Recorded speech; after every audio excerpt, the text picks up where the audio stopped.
Guys, welcome back. So I am dietitian Aman Jyoti और आज हम बात करने वाले हैं पीसीओएस के बारे में। सो पीसीओएस ने अपनी जड़ें कहाँ कहाँ नहीं फैला रखी, तो मतलब इसका क्या रीज़न है? इसके बहुत सारे रीज़न्स हैं। ठीक है, हमने बेसिक से स्टार्ट करते हैं कि हमारी मम्मी, नानी, दादी, इन एल्डरली वुमेन से हमने ये सुना होगा कि हमारे टाइम पे तो ये नहीं होता था। क्यों नहीं होता था? उनकी फ़िज़िकल एक्टिविटी बहुत थी, क्योंकि उस टाइम इतनी मशीन्स नहीं थी। घर का काम करना ही एक बहुत बड़ा टास्क होता था। ठीक है, फॉर मी अभी भी है, वो अलग बात है। सो उसके अलावा ये फ़िज़िकल एक्टिविटी, दूसरा लाइफस्टाइल। उनका लाइफस्टाइल ऐसा नहीं था कि 10 बजे उठ रहे हैं, 12 बजे उठ रहे हैं, या फिर रात को फ़ोन स्क्रॉल कर रहे हैं, या स्क्रीन टाइम उनका बहुत ज़्यादा है। मतलब ये सब चीज़ें बहुत अफेक्ट करती हैं कि आप कब सो रहे हो, कब नहीं सो रहे हो। Sleep is like very major factor, है ना। उसके अलावा उनका जो फूड था वो बहुत प्योर था, ऑर्गेनिक था। आजकल जो ऑर्गेनिक है वो सच में ऑर्गेनिक रहा ही नहीं है। They use so much of pesticides, chemical to grow it, है ना। मैंने अभी किसी स्टडी में सुना, जो मतलब मार्केट में मैंगोज आ चुके हैं, है ना। And like in one study they claim that अभी 70% ऑफ द फार्मर्स ने अपना फर्स्ट मैंगो हार्वेस्ट किया ही नहीं है। मतलब जो हमें आ रहा है, आइदर वो कोल्ड स्टोरेज से आ रहा है या फिर इंजेक्शंस वाला आ रहा है। सो ये सब बहुत फैक्टर अफेक्ट करते हैं फूड स्पेसिफिकली। सो आज हम बात करेंगे, सबसे मेजर फैक्टर है इंसुलिन सेंसिटिविटी। अब बात करेंगे इंसुलिन क्या होता है। इंसुलिन एक हार्मोन है जो हमारी बॉडी में प्रेजेंट होता है। जब हम खाना खाते हैं तो हमारा खाना गट में जाता है। गट में जाने के बाद वो सिंपल हो जाता है। सिंपल होने के बाद वो क्या बनता है? ग्लूकोज।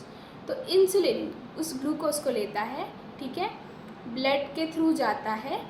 ब्लड के थ्रू जाने के बाद हर एक सेल के पास जाता है, क्योंकि हर एक सेल को एनर्जी के लिए ग्लूकोज चाहिए। मैंने खाना खाया, फिर वो ब्लड में गया ग्लूकोज, फिर ब्लड से उस सेल में गया। ठीक है, अब शुगर लेवल हाई कैसे हो रहा है? ये इंसुलिन सेंसिटिविटी कम कैसे हो रही है? क्यों हो रही है? बिकॉज अगर वो सेल के पास जा ही नहीं रहा है, सिर्फ ब्लड में रह रहा है। अगर ग्लूकोज ब्लड में रह रहा है तो उस ऑब्वियसली अगर उसको जाना होगा कहीं, तो वो ग्लूकोज उसके रास्ते में रुकेगा ना, जिसकी वजह से पूरा बॉडी का फ्लो अफेक्ट होगा। उसकी वजह से इंसुलिन सेंसिटिविटी होगी। सो उसके लिए आपको क्या करना चाहिए? बाहर का खाना बंद, ठीक है। खाना टाइम से खाना, मेजर फैक्टर। एक टाइम पे ही खाना खाना, ये नहीं कि कभी हम ब्रेकफास्ट की जगह ब्रंच कर रहे हैं, ठीक है, लंच की जगह हम रात को ही सीधा खाना खा रहे हैं, ठीक है।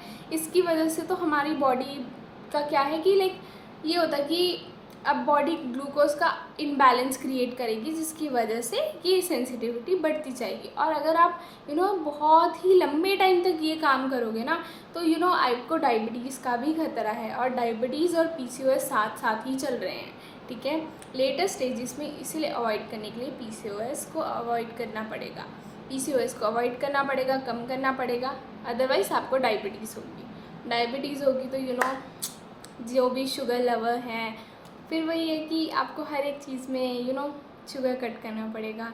स्पेसिफिकली चाय में, कॉफ़ी में, I don't know how it sounds like, चीनी के ये सब चीज़ें नहीं अच्छी लगती, है ना। सो आप अच्छा डाइट मेंटेन करें, घर का खाना खाएं, टाइम पे खाना खाएं। उसके अलावा मेथी दाना पानी आप कंज्यूम कर सकते हैं, बट उसको भी लेने के कुछ रूल्स एंड रेगुलेशन होते हैं। तो उसके अकॉर्डिंगली हर किसी को वो सूट नहीं करता है, तो वो उसके पीछे भी ना भागें आप, ठीक है। बेसिकली आप अपना लाइफस्टाइल ठीक करें, स्लीप साइकिल ठीक करें। उसके अलावा आप अपनी फ़िटनेस पे ध्यान दें। ज़्यादा कुछ नहीं करना तो आप 30 मिनट्स वॉक करो डिनर के बाद, लंच के बाद। उसके अलावा खाना खा के आपने स्ट्रेट बेड पे नहीं जाना है, ठीक है।